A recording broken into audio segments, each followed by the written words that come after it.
Hi guys, it's been just over a month since I bottled our Elderflower Champagne, and I know it's not looking perfectly clear yet, but it's a really hot summer's day. I've popped this one in the fridge and I can't bear but open it. Not busy enough. That can't be real. Hey, look at that there! Go and have a look how fizzy this is, James.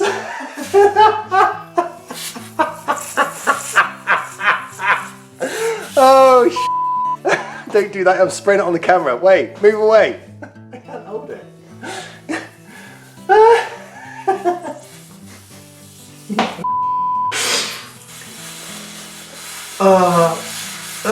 No!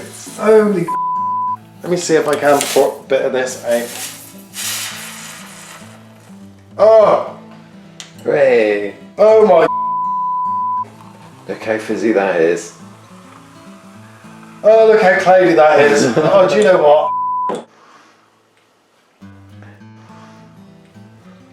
Oh, no, that's dry. That's crisp.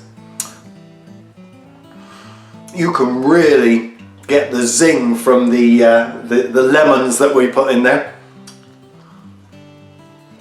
And this is where it shows that as long as you use good quality white wine vinegar, it's the part of it now that just crisps, and it's really crisp and tingly on the sides of your tongue at the back.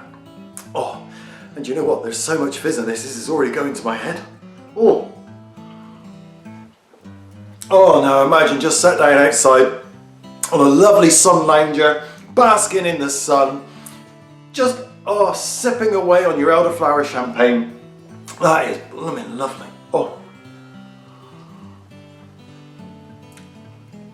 Oh, that is amazing. That really is summer in a glass, and you can't get more fizz in a glass than that.